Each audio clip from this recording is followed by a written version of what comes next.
시내 교회를 돌며 금품을 훔친 혐의로 박모 씨가 붙잡혔는데 그는 절도전과 7범이었습니다. 그는 경찰에서 교회에서 물건을 훔치면 붙잡히더라도 용서를 받을 것 같아서 교회에서 물건을 훔쳤다라고 말을 했습니다. 교회만 이런 건 아니고 제주도와 경북 봉화에서는 사찰에 침입해서 금품을 훔친 10명이 체포되기도 했었습니다. 지금도 교회에서 물건을 훔치는 일이 종종 일어나는데 보통 교회에 와서는 헌금을 훔치기도 하고 또 악기, 고가 악기들이 교회에 좀 있거든요. 이런 악기들을 들고 가는 경우가 있습니다.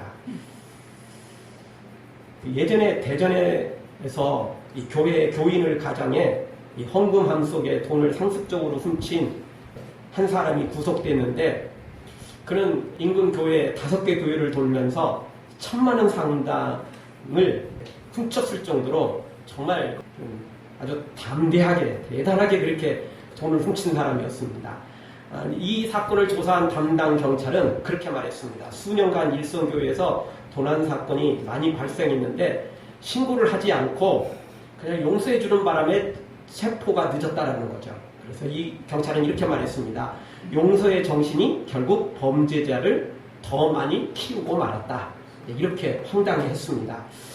교회에서 물건을 훔치면 용서받을 것 같다는 생각을 한다는 것 자체가 한편으로는 교회가 그렇게 사랑이 많다라는 생각도 들지만 또 한편으로는 교회가 그렇게 어수룩해 보일까?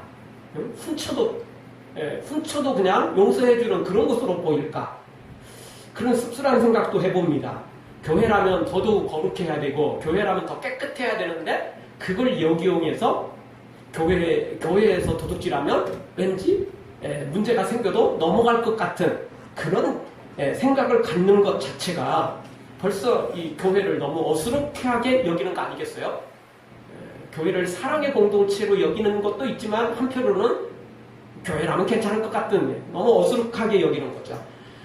교회가 그걸 원하진 않았지만 성도가 그걸 원하진 않았지만 결과적으로는 범죄를 부추긴 결과가 되고 말았던 것입니다. 여러분 용서라고 해도요 아름다운 용서가 있고 그렇지 못한 용서도 있습니다.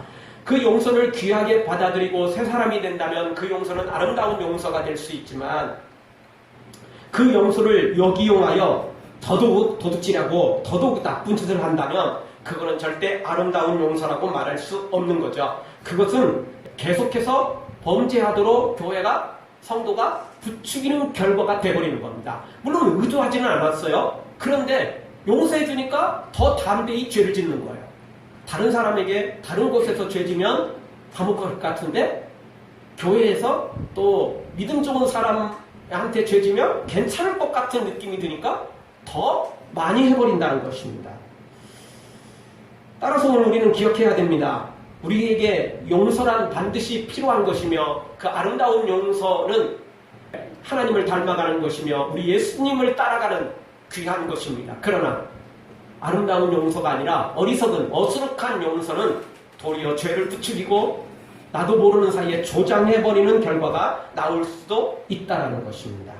우리가 오늘 성경을 통해 용서의 지혜를 배우고 익히는 은혜의 시간이 되기를 간절히 소망합니다. 자, 오늘 성경 통해서 우리가 알아야 될 거 몇 가지가 있습니다. 첫 번째는 우리도 하나님처럼 거룩한 용서를 배워서 실천해야 된다는 것입니다. 기독교인들은 무조건 용서해야 돼. 원수도 사랑해야 돼. 무조건 그렇게 말하지 마십시오.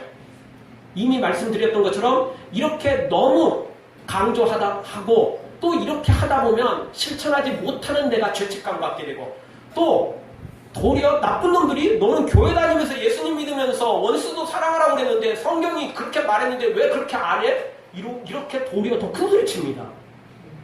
이게 여러분 말이 되는 것 같습니까? 말이 안 되잖아요. 어떻게 잘못한 놈이 피해자한테 왜 용서 안 하냐고 큰 소리 치는 게 그게 말이 되는 소리입니까? 세상에서는 이런 일이 안 벌어져요. 그런데 신기하게 교회 안에 들어오면 이런 일을 하는 사람들이 생겨요. 아까 말씀드렸던 것처럼 이 도둑놈, 전과 7범처럼 왠지 교회에서 도둑질하면 걸려도 용서받을 것 같아서 그래서 교회에 가서 훔쳤어요. 이렇게 말하는 것도 똑같은 거죠. 그렇죠? 물론 조금은 있겠죠. 아, 교회는 사랑이 많은 곳이야라는 그 생각이 있겠죠. 그러나 그 사람의 대부분의 생각은 뭐냐면 훔칠 때 훔쳐도 다른 데서 훔치면 감옥 가지만 교회에서 훔치면 괜찮을 것 같다는 생각. 그리고 오랫동안 그렇게 또 아무 이상이 없었던 거예요. 왜냐하면 신고도 잘 안 하고 대충 그냥 넘어가 버렸던 거죠. 설사 발각돼도 그냥 물건만 들어 내놓으면 또 그냥 조용히 넘어가는 경우도 생기고요. 그런데 그게 마냥 좋은 게 아니라는 겁니다. 아까 말씀드렸듯이 용서란 아름다운 용서도 있고 어수룩한 용서도 있습니다. 상대방을 더 조장시키고 상대방을 더 악하게 만들며 상대방이 더 우리를 역이용하게 만드는 그런 바람직하지 못한 용서도 있을 수 있다는 것입니다. 그래서 무조건 우리는 용서해야 된다. 이런 강박관념을 가질 필요가 없습니다. 우리가 강박관념을 가지려면 하나님처럼 아름다운 용서를 해야겠다는 생각을 가져야 된다는 거죠. 무조건 용서해야 돼. 그건 바르지 못하다는 겁니다. 하나님처럼 아름다운 용서, 하나님처럼 사람을 세워가고 일으키는 용서, 이런 용서가 필요하다는 거죠. 무조건 용서만 하면 다 성경을 우리가 순종하는 것이다 라고 말하는 것이야말로 어리석은 것인 것입니다.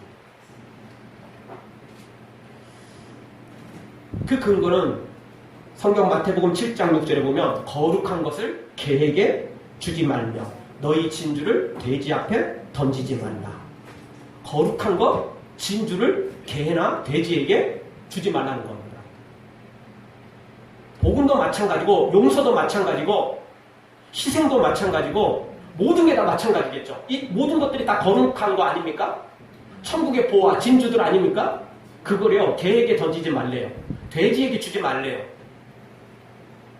여기 문제가 하나 있는데 하나님은 누가 개고 누가 돼지같이 그렇게 역이용할지 다 아시니까 하나님은 절대 실수할 일이 없는데 우리는 그걸 잘 모른다는 겁니다. 이 사람이 이 용서를 받아들여서 새 사람이 될 건지 아니면 우리의 용서를 역이용해서 우리를 이용해 먹을 것인지 우리는 알기가 어렵다는 거예요. 그렇죠? 어려워요. 그래서 이 아름다운 용서를 하고 싶은데 아름다운 용서를 못하는 경우가 생기더라는 것입니다. 여러분 교회에 있다 보면 도움을 청하는 사람들이 많이 옵니다. 그런데요, 진짜 도움을 청하는 사람들은 돈을 요구하면 돈 주면 감사히 받고 또 돈을 안 줘도 다른 것으로 음료나 또 다른 이렇게 먹을 것으로 주어도 아주 감사히 받아갑니다. 저는 개인적으로 돈은 주지는 않습니다. 왜냐하면 노숙자들, 가난한 사람들 이렇게 오면 처음에는 조금씩 줬는데 나중에 보니까 그 돈 가지고 뭐 하냐 봤더니 사 먹더라고요. 그래서 안 줍니다. 대신 음료도 주고 과자도 주고 저번 주에는 우리 교회에서 찾아와서 돈을 좀 달라고 그러더라고요. 그래서 우리는 그렇게는 안 한다고 대신 먹을 걸 좀 필요하시면 드리겠다고 했더니 라면이 있네요. 그래서 라면 끓여드렸어요. 제가 또 다른 요리는 못해도 라면은 또 끓이지 않습니다. 그래서 여기 앉아서 라면 맛있게 먹고 그리고 가셨어요. 근데 제가 돈은 안 드려요. 물론 필요한 사람이 있을 수 있겠죠. 진짜 돈이 필요한 사람이 있을 수 있어요. 근데 사실 우리도 그렇게 넘쳐나는 것도 아니고 또 그걸 조장하는 경우도 있더라고요. 그래서 그냥 진짜 필요한 사람은 그렇게, 배고픈 사람은, 진짜 어려운 사람은 그렇게 받아가거든요. 근데요, 음료수 주면 어떤 사람은 화를 내고 그냥 냅다 던지고 가는 사람이 있어요. 그거는 배고프지 않다는 이야기잖아요. 그냥 그 사람은 다른 돈이 필요한 거예요. 돈 갖다 딴 거 하겠다는 거죠. 어떤 사람은 그래도 좀 양심적이라서 받아가긴 가는데 그날 점심 먹으러 내려가다 보니까 우리 교회 우편함에 딱 그 음료수가 놓여 있더라고요. 그러니까 이제 받긴 받았는데 그거 이제 던지기는 뭐하고 그렇다고 이제 자기 배고픈 것도 아니고 그런 음료 먹고 마시기 쉽지 않다는 거죠. 무슨 탄산음료도 아니고 사실 몸에 좋은 음료를 준 거지 일부러 탄산음료 그런 거 주지 않으니까 그러니까 그런 거 싫다는 거죠. 또 배고프지 않은 사람이에요. 우리가 사랑을 베풀고 희생을 하고 봉사를 하고 또 용서를 하는데 아름다운 용서가 있고 아름다운 사랑이 있고 아름다운 헌신이 있는 반면 우리를 여교에 먹는 사람이 있더라는 거예요. 그래서 찾아오는 사람들한테 이따금 제가 말합니다. 우리 같은 개척교회는 사실 별로 돈도 없고 여유도 없습니다. 가시려면 조금 교회 건물 자체 건물 세워지 그런 교회를 가세요. 그러면 그 사람들도 또 잘 돌아다니는 사람은 말합니다. 그런 교회 가면 아예 문턱도 넘기 힘들대요. 그나마 개척교회나 되니까 이렇게 문 열어줬고 반갑게 맞이하지. 그런 교회들은 또 문턱도 넘기 힘들어요. 그러니까 일부러 개척교회 찾아오는 거예요. 원래 여러분 호라비 사정은 과부가 한다고요? 가난한 사람이 가난한 사람의 마음을 더 잘 알고 더 돕는 거죠. 그렇죠? 노숙자들이 대골 같은 집 어떻게 들어갈 수 있겠어요? 문도 안 열어주잖아요. 그래서 허술한 집 들어가야 그냥 어떻게든 누구세요? 하고 이렇게 문이라도 한번 열어보지. 그렇죠? 그러니까 그 사람들이 그렇게 해서 이제 어려운 개척교회들을 더 많이 찾아와요. 그거 알고. 그게 여교에 먹는 사람이 있더라는 겁니다. 따라서 우리는 지혜를 가져야 돼요. 비둘기처럼 순결해야 되지만 뱀처럼 지혜로울 줄도 알아야 된다는 거죠. 거룩한 것을 개에게 돼지에게 던져서는 우리만 손해볼 뿐이에요. 전혀 좋은 게 아니에요. 그거 갖다가 술 먹고 그거 갖다가 더 사기치면 더 곤란해지는 거 아니에에 그럼 교회에 있다 보면 이쪽으로 이사 왔는데 지금 당장 이렇게 갑자기 돈이 지금 필요했는데 주일날 여기 우리 이 교회에 등록하고 싶은데 좀 돈 좀 잠깐 좀 빌릴 수 없냐고. 근데 이런 사람들은요 1, 2천원 구하는 게 아니고 최소 몇만 원을 구합니다. 그러니까 내일 모레 우리 교회에 등록할 건데 이사 와서 이 교회에 등록할 건데 빌려달라는 거죠. 저도 처음에 옛날에 속았습니다. 진짜 그럴 줄 알았어요. 진짜 그런 줄 알았어요. 주일날 아무리 기다려도 안 와요. 제가 개척하고 속은 건 아니고 옛날 부교육자로 있을 때 그래서 그때 속았습니다. 진짜 속았습니다. 제 개인 돈으로 준 거예요 또. 속았어요. 그들은 안 속습니다. 이제. 그들은 안 속습니다. 그런 사람들은 진짜 적은 걸 원하지 않아요. 보통 사람들은 1,000원, 2,000원을 원하는데 그런 사람들은 굉장히 크게 원합니다. 왜냐하면 등록할 것 같은 마음을 다 심어두고 처음부터 또 그러지도 않아요. 신앙상담하는 것처럼 이야기하고 또 이렇게 하거든요. 속는 것은 어리석은 겁니다. 그 사람들 교회 갔더니 참 사랑이 많고 그래서 대충 저렇게 이야기를 해도 저렇게 사랑을 베푸는구나, 감사하구나, 정말 믿음의 사람들이구나, 나도 예수님 믿고 저렇게 베풀면 살아야지, 이런 마음 가질까요? 아니에요. 돌아가면서 욕해요. 그런 사람들은 저 멍청한 놈. 이렇게 돌아갈 사람들이라고요. 그렇지 않겠어요? 그래서 우리가 무조건 그냥 착하게 살아야 돼. 무조건 우리는 용서해야 돼. 무조건 우리는 희생해야 돼. 무조건 우리는 잘 베풀어야 돼. 그건 어리석은 거예요. 지혜를 가져야죠. 용서를 해도 하나님처럼 아름다운 용서를, 희생을 해도 아름다운 희생을, 사랑을 해도 아름다운 사랑을, 그렇게 해야 돼요. 그럼 무조건 용서, 무조건 희생, 무조건 봉사? 아니요. 그건 성경이 원하지 않아요. 제가 말씀드렸어요. 성경에 그 나와 있다고요. 거룩한 거 개에게 주지 말래요. 진주를 돼지에게 던지지 말래요. 받을 사람한테 주라는 거죠. 받을 사람한테, 감사할 사람한테 주라는 거예요. 여러분, 하나님은 이 일을 확실히 아십니다. 다윗이 밧세바를 취하고요. 그리고 임신했다는 소식을 듣고 우리아를 집으로 보내는데 우리아가 가지 않습니다. 충성된 사람이라. 자기 동료들은 전쟁터에서 전쟁하고 있는데 자기는 집으로 가서 아내와 함께 행복한 잠자리를 갖는다는 걸 본인이 원하지 않았어요. 그래서 집으로 가지 않습니다. 그러니까 다윗이 아무리 유혹을 해도 가진 방법을 꾸며도 우리아가 집으로 가질 않아요. 집에 가서 아내와 잠자리를 해야 이게 임신했다는 사실이 이게 적당히 이게 무마되잖아요. 지금처럼 유전자 검사를 할 수도 없는 거고. 그런데 그걸 안 하니까 결국은 어떻게 하죠? 우리아를 전쟁터로 다시 보내는데 최전방으로 보내버립니다. 요압에게 편지를 써가지고 최전방에 보내가지고 갑자기 다 습퇴해버리라. 그래서 우리아만 홀로 죽게 놔둬버리라. 이렇게 되는 거죠. 그래서 우리아가 죽습니다. 결국. 다윗이 우리아가 죽었다는 소식을 듣고 잘됐다 이러면서 밧세바를 궁궐로 끌어들입니다. 정식으로 과부가 됐으니까 이제 데려다가 살아도 되잖아요. 하나님이 이걸 보시니 얼마나 괘씸하겠어요. 이게 한 가지 죄도 아니고 두 가지 죄를 범한 거 아니에요. 결국 이 밧세바가 궁궐에 들어와서 10달을 채우고 아기를 낳습니다. 그런데 그 아기가 태어나자마자 시름시름 앓더니 결국 일주일 만에 죽습니다. 다윗이 그 아기를 위해서 금식하며 하나님께 철저히 부르짖지만 하나님이 아이를 살리지 않습니다.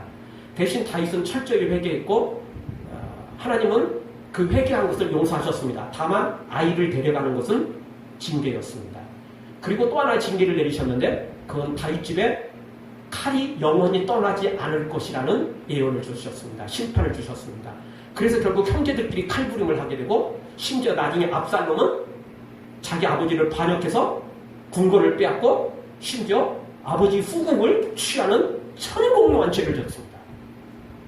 하나님이 일부러 그렇게 시켰느냐? 그건 아니고 절대 또 그렇게 오해하시면 안 돼요. 하나님께서 막아주지 않았던 거예요. 그 과정에 사탄이 침입해 들어오고 또 마음들이 일어날 때 하나님이 막아주셨어야 하는데 막아주지 않았던 거죠. 그냥 하나님이 놔뒀던 거예요. 왜냐하면 그 전에는 다윗이 하나님을 잘 섬겼기 때문에 특별한 은혜를 베푸셔서 하나님이 막아주셨지만 이 일로 말미암아 하나님께서 그 부분은 방관을 하신 거예요. 그게 징계였어. 대신 다윗이 철저히 회개했기 때문에 하나님 용서해 주셨습니다. 그리고 또 하나의 복을 주셨는데요. 그 아이가 죽고 난 다음에 이제 하나님이 공식적으로 용서하셨으니까 다 끝난 거잖아요. 어떻든 죄진 거 다 죄값 치렀어요. 앞으로도 계속 치러야 될 거고. 그리고 하나님이 용서하셨어요. 그리고 나서 하나님 그 회개의 대가로 복을 주셨는데 그리고 아이 임신했는데 그 아이가 바로 솔로몬이었던 것입니다. 그러니까 하나님은 어떤 죄를 져도 회개하면 용서하십니다. 다만 분명한 건 죄의 대가는 반드시 치릅니다. 용서하니까 없었던 걸 하는 거 절대 아니에요. 여러분 우리가 자녀가 잘못했을 때도 무조건 용서 뭐든지 다 잊어. 그러면 좋을 것 같습니까? 우리 엄마 아빠는 잘못했어요. 무릎만 꿇으면 빌기만 하면 다 용서돼. 걱정할 거 없어. 이렇게 되는 거죠. 당연히 용서할 때 하더라도 회초리는 들어야 되는 겁니다. 용서할 때 용서하더라도 핸드폰 압수할 시간들은 뺐을 때도 필요하고 외출 금지할 때도 필요하고 용돈도 빼앗을 때는 빼앗을 필요가 있는 거예요. 용서하고 대가를 치르는 거하고는 다른 것입니다. 그렇지 않습니까? 여러분 용서라는 게 뭐든지 다 없었던 걸로 하는 게 용서가 아니에요. 그건 어리석은 용서예요. 어리숙한 용서예요. 그거는 상대방으로 하여금 더욱더 죄를 짓도록 조장하는 거예요. 왜? 우리 부모님은 저 사람은 예수님 닮아갖고 무조건 용서한대. 괜찮아. 잘못한 거 빌기만 하면 돼. 이렇게 되는 거 아니겠어요? 조장시켜주는 거예요. 그거 어리석은 거예요. 그럼 우리는 하나님처럼 거룩한 용서를 해야 돼요. 아름다운 용서를 해야죠. 그 용서는 어떤 거라고요? 대가는 징계하지만 그 뒤에 용서를 하는 거예요. 즉 용서한다는 이야기는 너 옛날에 너 그랬어 너. 그러면서 또 들먹거리고 또 그거 되씹고 그것도 되새김질하고 그것도 들먹거리고 이러지 않는다는 이야기죠. 하나님은 그러지는 않았어요. 그러나 죄의 대가는 반드시 치르게 하셨죠. 사랑하는 성도 여러분, 우리도 하나님처럼 아름다운 용서, 거룩한 용서로 사람을 살리고 세워가는 하나님의 사람들 되어지기를 주의 이름으로 축원합니다. 두 번째 주시는 말씀은 요셉은 거룩한 용서를 위해 마지막 시험을 하고 있다는 것입니다. 요셉은 이런 하나님의 거룩한 용서, 아름다운 용서를 닮아가려고 했고 또 그렇게 실천하려고 합니다. 여러분 요셉이 지금 총리가 됐잖아요. 요셉이 형들이 요셉을 팔았어요. 그럼 지금 당장 요셉이 형들 앞에 딱 짠하고 나타나가지고 형들 나 요셉이야. 형들이 나 죽이려다가 종으로 팔아버린 그 요셉이 나야. 자 이렇게 딱 밝히는 순간 형들이 어떻게 할까요? 앞뒤 안 가리고 아무 생각 없이 그 자리에서 넙죽 엎드리겠죠. 그리고 두 손을 정말 마르고 닳도록 빌을 것입니다. 눈물을 철철 흘며 없으면 어떻게든 다리를 꼬집어서라도 눈물을 낼 것입니다. 잘못했다고 빌 것입니다. 그러나 그렇게 용서를 비는 건 마음에서 우러나는 용서가 아니라 단순히 살기 위해서 위기를 모면하기 위해서 그렇게 갈 가능성이 높은 거죠. 진실인지 아닌지, 진짜인지 가짜인지를 분간할 수가 없잖아요. 그래서 요셉은 자신을 드러내지 않는 겁니다. 그래서 지난번 양식 사러 올 때도 적당히 그것을 적당히 조장을 해서 형들의 마음이 어떤 마음인지 알았어요. 그래서 어느 정도는 합격했어요. 그래서 지난번 왔을 때 예선 좀 통과하고 한 16강 정도 통과했다. 이렇게 볼 수 있을 겁니다. 그리고 오늘 드디어 이제 한 4강 정도 되나요? 오늘만 통과하면 이제 마지막 결승전이 남아있어요.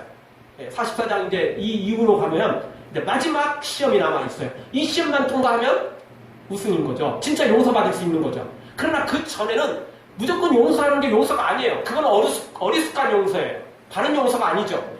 그래서 요셉은 행복한, 아름다운, 거룩한 용서를 하기 위해서 형들에게 그렇게 변화되도록 유도해 가는 것입니다. 형들의 마음도 알 겸, 그리고 또 한꺼번에 변화가 되기 힘드니까 그렇게 변화되도록 유도까지 해 나가는 거죠. 유도까지 해 나가는 거예요. 그래서 진짜 하나님의 사람으로 세워지도록 만들죠. 오늘 성경 2절에 보면 양식을 사서 이제 각자 집으로 돌아가는데 양식을 넣을 때 베냐민의 자루 속에, 양식 자루 속에 은자를 집어넣고 또 양식칼까지 같이 집어넣습니다. 형들은 그냥 주는 대로 받아갖고 주는 대로 받아가지고 이제 성을 떠나서 가나안으로 가는 중에 이제 일이 터지는 거죠. 어쨌든 요셉은 지금 일부러 베냐민의 양식 자루 속에 은자를 집어넣고 돈을 집어넣는 거예요. 마지막 시험이에요. 일부러 그들을 죽이겠다, 지금 누명을 씌우는 게 아니에요. 이게 어떻게 할 건지를 보는 거예요. 또 그렇게 하도록 만들어 가는 거예요. 증명해 내도록 하는 거죠. 자, 요셉의 시험 기준이 몇 가지가 소개되고 있는데, 첫 번째는 형제 우애입니다. 진짜 베냐민을 버리고 갈 것인지 아니면 베냐민을 챙겨줄 것인지, 이거에 대한 시험이에요. 두 번째 시험은 아버지에 대한 사랑이 있느냐 없느냐의 시험입니다. 여러분, 예전에는 아버지가 낙심할 거 알면서 요셉을 팔아버렸어요? 아니, 아버지에 대한 미움이 조금 있었기 때문에 아버지가 가장 사랑하는 요셉을 일부러 없애버린 거예요. 그렇죠? 지금은 아버지의 사랑이 또 누구한테 갔어요? 베냐민으로 가버렸잖아요. 요셉의 동생 베냐민으로 가버린 거잖아요. 그러니까 이번에 요셉 또 베냐민을 치우면, 베냐민을 없애면, 안 데려가면 또 아버지한테 약간의 보복을 할 수 있고, 이게 지금 사실 바른 가정은 아니지만 어쨌든 지금 이 집안이 이렇게 엮이는 가정이니까 이런 문제가 생겼던 거죠. 어쨌든 아버지에 대한 사랑을 이번에 제대로 실천할 것이냐 아니냐, 예전처럼 요셉을 뺏어가는 것처럼 베냐민도 그렇게 할 것이냐 아니냐, 이거를 시험하는 거죠. 그리고 마지막으로는 희생입니다. 희생. 베냐민을 대신해서 대신 감옥에 갈 것인지, 아니면 네가 잘못했으니까 네가 책임져, 이렇게 말할 것인지, 이것을 시험하는 거죠. 여러분, 사람들은 앞에서는 적당히 염려하는 척하고 나를 위하는 척하다가 마지막 순간에 몸살이는 사람들이 있습니다. 그렇죠? 생색은 전부 다 내면서 막상 돈 낼 시간이 되면, 막상 희생할 순간이 오면, 막상 몸으로 때릴 순간이 오면 뒤로 빠져버리는 사람이 있어요. 분명히 앞에서는 다 했는데 막상 중요한 순간에 뒤로 빠져버리는 사람이 있어요. 그건 바르지 않잖아요. 그러니까 요셉은 마지막 순간까지 지켜보겠다는 거예요.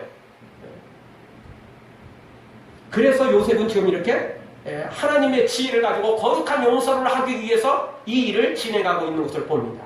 사랑하는 성도 여러분, 우리도 값싼 용서를 남발하지 말고 이렇게 지혜로운 방법으로 거룩한 용서로 사람을 세워가는 우리가 되어지기를, 그런 지혜를 가지고 살아가는 우리가 되어지기를 주의 이름으로 축원합니다. 마지막으로 생각해 볼 수 있는 건 이제 형제들의 모습을 살펴볼 때 형제 사랑과 아버지의 사랑을 실천해서 합격하는 형들의 모습을 보게 됩니다. 형들은 요셉의 이 청지기가 달려와 대접해주고 선하게 대했는데 왜 이렇게 악으로 갚느냐고, 왜 은자를 훔쳐갔느냐고 말하자 모두가 다 억울함을 항변합니다. 그러면서 우리 자루에서 만약 그런 게 발견된다면 발견된 사람은 죽고 우리도 전부 다 종이 되겠다. 단 한 사람도 열애 없이 우리가 다 종으로 살겠다. 이렇게 큰소리 뻥뻥 칩니다. 그만큼 억울하다는 것이고 그만큼 결백하다는 또 이야기죠. 절대 훔친 적 없었으니까. 사실 훔칠 시간도 없었고요. 훔칠 여유도 없었어요. 요셉에게 처음에 요셉 앞에 갔을 때 자기들 죽는 줄 알고 지금 벌벌 떨었다가 식사 자리에 참여하고 그리고 화기애애기하고 지금 이렇게 떠나왔는데 그냥 10년 묵은 이 내리는 그런 마음으로 지금 내려왔는데 뭘 생각하겠어요? 뭘 훔치겠어요? 그럴 여유도 시간도 그럴 만한 정신도 없었다고요. 그러니까 당연히 이렇게 큰소리 칠만 하죠. 그렇죠? 예. 뭐 우리 식으로 말하면 우리가 훔쳤으면 내 손에 장을 지진다고 이런 거죠. 이런 거예요. 내가 네 자식 된다. 뭐 이런 거예요. 예. 큰소리 칠만 하죠. 결백하니까. 당연히 그럴 일이 없으니까. 그런데 이 청지기가 와서 장남부터 시작해서 자루를 다 꺼내보죠. 다 양식을 쏟아보죠. 첫째, 둘째, 셋째 아무 이상이 없어요. 다 큰 소리 쳤겠죠. 보세요. 그러면 그렇지. 우리가 그럴 일이 있냐. 전에 가져갔던 그 양식값도 우리 자루에 들어있어서 오늘 다시 가져왔고 가나안 땅에 살고 있는 우리 동네 특산물도 우리가 선물로 가져왔는데 뭐가 아쉬워서 은자라고 돈을 또 훔치겠느냐. 그럴 일 없다. 자, 이렇게 또 다들 이구동성으로 이야기를 하죠. 그런데 마지막 베냐민의 자루에서 은잔이 나와버린 겁니다. 돈이 쏟아져 나와버린 겁니다. 모두가 사색이 되어 현기증을 느끼고 비틀거렸을 것입니다. 옛날에는 요셉을 죽이려다가 종으로 팔아버렸는데 그때를 생각하면 지금 베냐민이 잘못한 거잖아요. 베냐민이 훔쳤느냐 안 훔쳤느냐는 중요한 게 아니에요. 일단 베냐민의 자루에서 그게 발견됐다는 거죠. 그거는 속된 말로 빼도 박도 못하는 거잖아요. 증거가 나왔으니까. 그러니까 자기들도 일부러 베냐민에게 꼼수를 부린 거나 또는 누명을 씌운 게 아니에요. 일부러 옛날처럼 요셉 없애기 위해서 한 것처럼 그렇게 한 게 아니에요. 당연히 그런 마음 없었어요. 근데 상황이 이렇게 된 거예요. 베냐민만 넘기고 자기들은 우리가 안 가면 아버지가 굶어 죽고 어머니가 굶어 죽고 자식들이 굶어 죽고 우리의 가족들이 다 굶어 죽으니까 우리는 가야 돼. 그리고 가도 되잖아요. 그렇죠?